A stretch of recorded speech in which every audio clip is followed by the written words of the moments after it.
go Paul with the first question. Hey, Steve, Paul here. Hey, Good Paul. Hey, so what does it mean to you again to get back at to this stage of the consideration? But also, it's been a while since you were here last time. Yes, sir. Well, I am honored, Paul. You know, all my role models at the Raiders were virtually Hall of Fame players. My first line coach was Art Shell.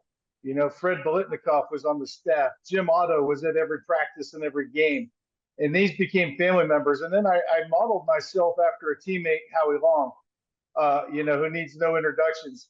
So to be in this conversation and to be with this quality of players, I'm honored. And I feel like I owe it to the Raider organization and my teammates and coaches. I feel like I would like to take that step to honor them at this point.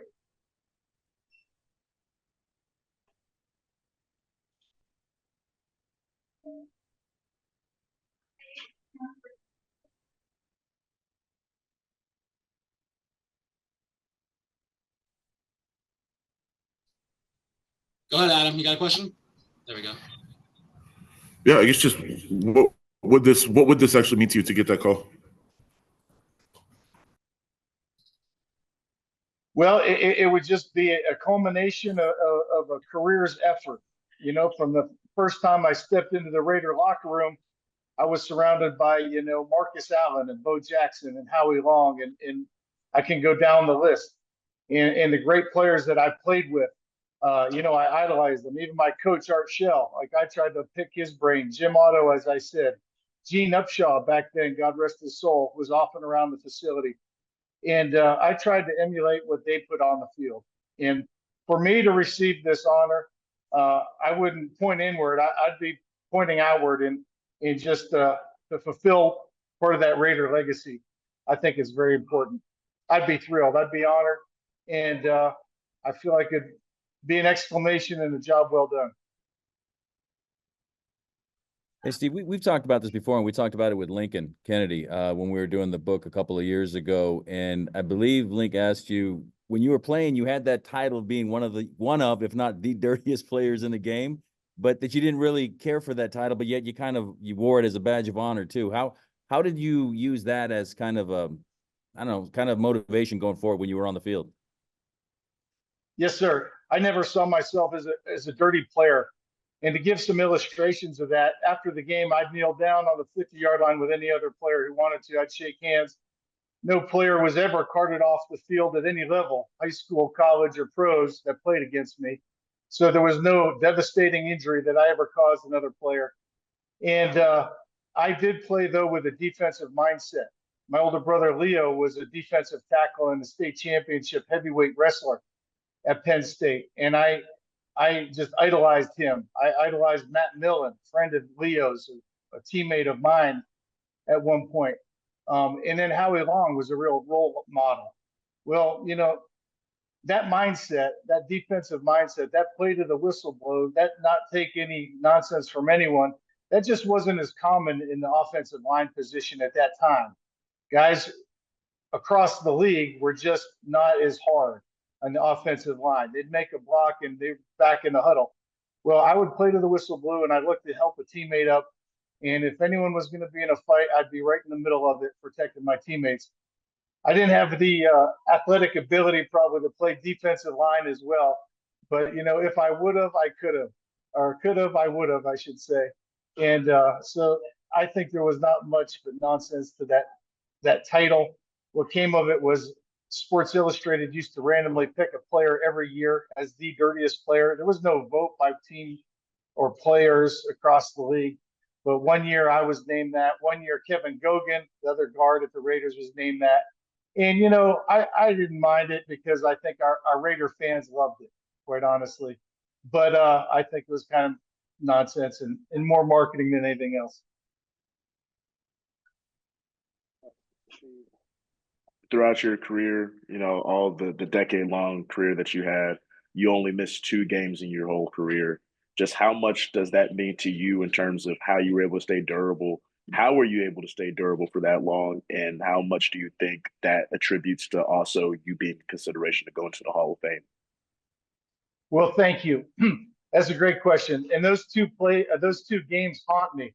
One game we were at Denver and I had a sprained knee and I was suited up and I wanted to start the game and Art Shell saw me literally hobbling around the field. And he's like, "Is that the best you can do?" I was like, "Coach, I'm going to get it done."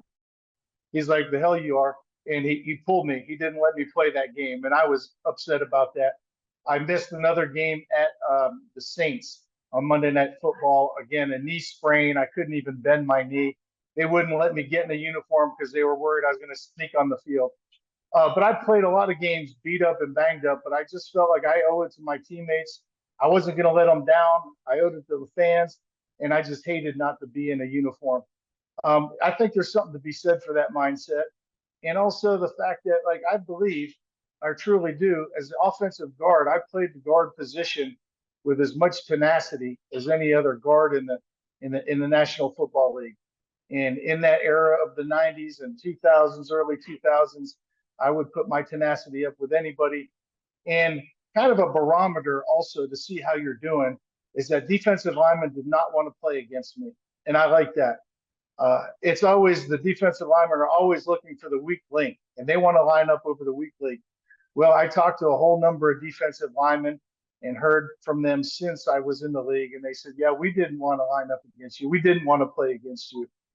Cortez Kennedy, God rest his soul, we became friends and talked quite a bit after our careers were over, actually. And he gave me that honor. He's like, "Yeah, Wiz, of all the linemen, offensive linemen, man, he knew I didn't want to play against you." He goes, "It was going to be a long, hard day." So that was an honor. That was a badge of honor. So anyone who makes it to the Hall of Fame, hats off to them at any position. There's so many great players. I feel like I would represent it well. I'd represent the Raider organization well. I feel like my durability and tenacity matched up real well as far as league history goes. Hey, Steve, what was your the pin move that you like to do when you were on the field? How would you describe the pin move? Yeah, so you know what? I never wrestled because when we moved to Houston, Texas, they didn't have wrestling. But my brother Leo was a state champion wrestler in Pennsylvania, 2-time actually. And Leo, we used to always wrestle with me. Well, the pin move is not now legal anymore. But Howie Long was famous for driving a rip deep and hard into a guy and lifting his arm up and blowing past him. Well, I learned through wrestling moves that if I was just to grab his shoulder pad with one hand, and as Howie rips, you put the other hand on his hip, and you just hit it with about 15 pounds of pressure on his hip as he's leaning forward, and it buckles him, it drops him. And so in practice, this is how I felt like I improved so rapidly. I would go against Howie in practice, and I was taking scout team reps and the first team reps. But Howie would go like game speed when he went. He didn't take all the reps, but the reps he took was all out. And when Howie was in there, I was all out. I mean, it was my game. And literally, I'd go home and cry my rookie season, feeling like I'm not doing good enough, trying to block Howie Long. But I improved real quick, and that pin move would negate his rip move. And it really got to be a thing, I guess. And for a while in the league, you could do it. Now they're quick to call holding on anything. The league has changed a little bit, but that's what the pin move was all about. And I feel like that's how I got good. So after my rookie year, I was named to the all-rookie team. I started as a rookie. The second year, I was named to the Pro Bowl. And only by the grace of God and the fact that I had to try to block Howie every day in practice, it made other opponents seem, not quite near as good. All good, Paul? Good. All right, I got Levi. One more question.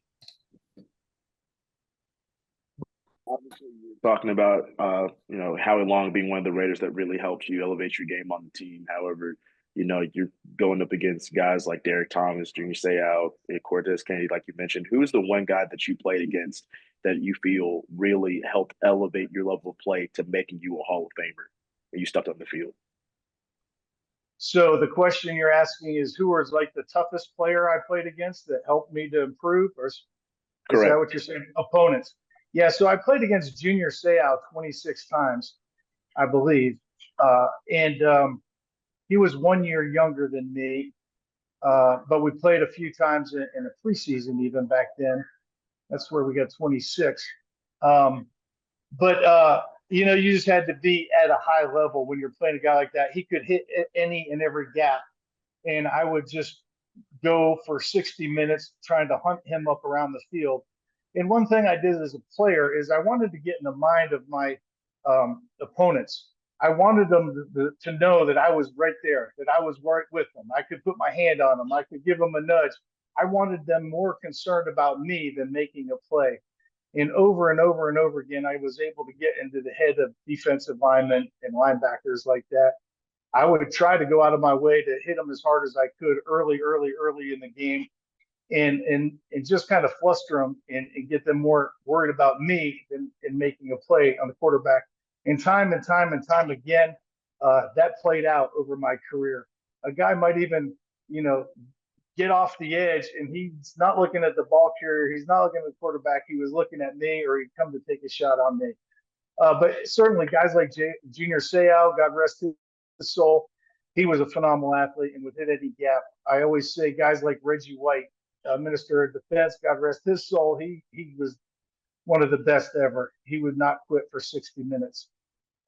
Guys I played against, like John Randall, I didn't play against him frequently as he was with the Vikings, but just very slippery, very quick, hard to get your hands on.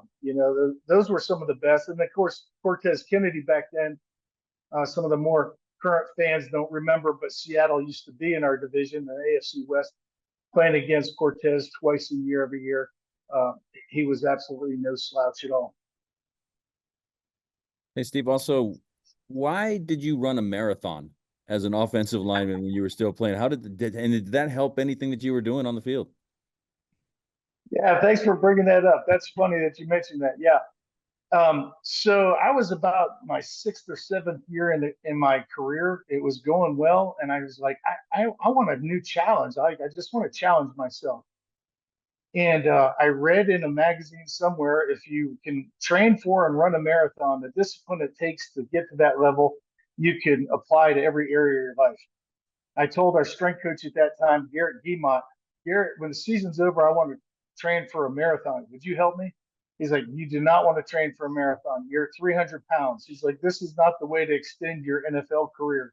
The pounding it's going to take on your joints. I said, well, I tell you what, I'm going to train for this marathon. I go, you can help me or not, but I'm going to train for the marathon.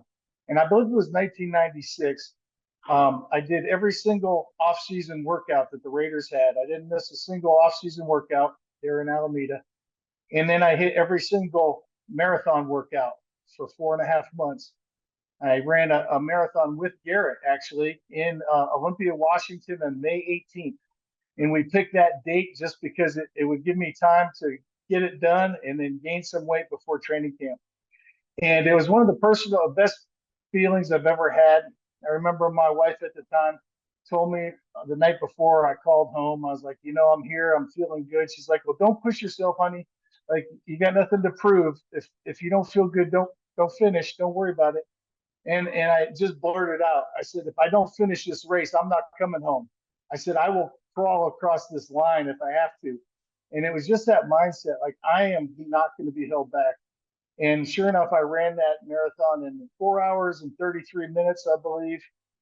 And, didn't set any records, but I had a smile on my face. I felt good. I finished across the line. And I felt like I truly, truly accomplished something great. I mean, I don't know that any other offensive lineman in the history of the league, as a current lineman, would do a marathon. And I slimmed down from like 305 to, I believe, 275 on race day. And when I was around the Raider facility for all those Raider workouts, I was wearing 2 or 3 T-shirts and a sweatshirt so people wouldn't realize how skinny I was getting. You could see it in my face. And guys were teasing me that I looked like a linebacker. But it was just something to challenge myself. And yeah, certainly it helped. That conditioning really paid off during the season, just feeling like I could run for 60 minutes. And again, that just wasn't typical of an offensive lineman at that time. That's just unheard of that I know of. So that answers that for you. We got one final question from Adam.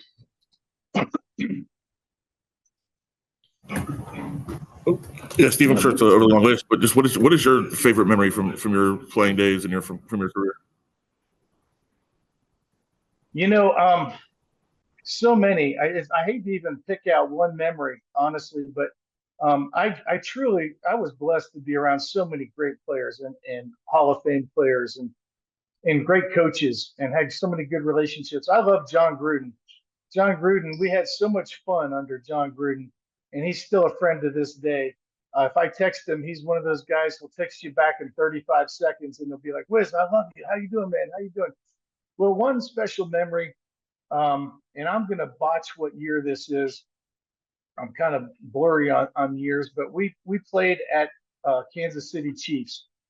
And always playing at Kansas City is difficult. You know, back then they had Marty Schottenheimer and the Raider hater rallies. I mean, it's just unheard of, you know, how much they hated and booed. And I always, you know, fed off of that kind of environment. I loved it. But one time we started the game at Kansas City down 17 points. It was like the first 5-6 minutes of the game. Everything that could go wrong went wrong. And we were down 17 points. And then we came back to win that game by 1 point. And I'm going to blank on the final score of that game. It was something like 41-39 to win at Arrowhead. And I just remember how much fun it was to start in such a hole and then to battle back with your teammates. And that was one of the best memories for me. Sadly, I never made it to the Super Bowl. Obviously, I retired 1 year before the Super Bowl. Wish I had continued there. Sad that we weren't able to bring one back for the Raider Nation. Howie was a role model of mine. He played 13 years. I played 13 years. He got out while he felt like he was at the top. In fact, when Howie retired, he was the Pro Bowl MVP, defensive MVP that year, which is pretty unheard of. And so I retired really playing well. Mr. Davis wanted me to continue.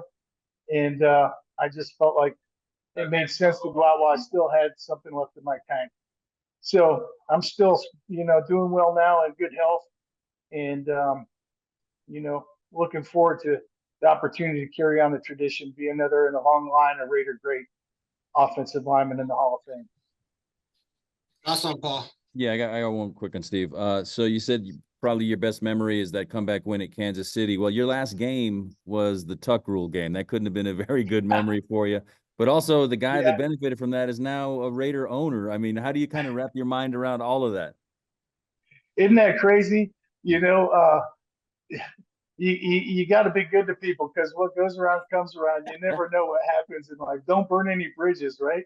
None of us could have ever seen that Tom Brady would have a minority stake in the Raiders. But I don't hold any grudges at all. I just always look inward. I always thought, you know, we should have won that game at New England, but it was on the offense. We didn't get a first down when we needed a first down. You know, we had many chances to win that game. That one call, whether you like it or hate it, the Tuck Rule, that wasn't our only chance to win that game, you know. So, hey, life goes forward. I've always tried and I always put it out there for 60 minutes. Like I never played a game and then came back and felt like I had much more to give. It was going to stay on the field. And so I don't have any regrets over my NFL career. And just so very appreciative of the Raiders. When they call now, for example, oftentimes, you know, 2-3 times a year, they want me to do an appearance for a charity or do something. And they call, I'll say, yeah, I'll do it. Now, what exactly is it you want me to do? Like, where do I need to be? You know, I'll do it. And it's just because I'm so appreciative of the Raider organization and what they did for me. And I'm proud to represent them now. I'll be proud to represent them if I get that honor in Canton. All right, Steve, thank you very much for your time. Congratulations. Hey, it's great talking with you guys. Yeah. Thank you. Have a good one. Thank you. All right. Have a great day. Bye-bye.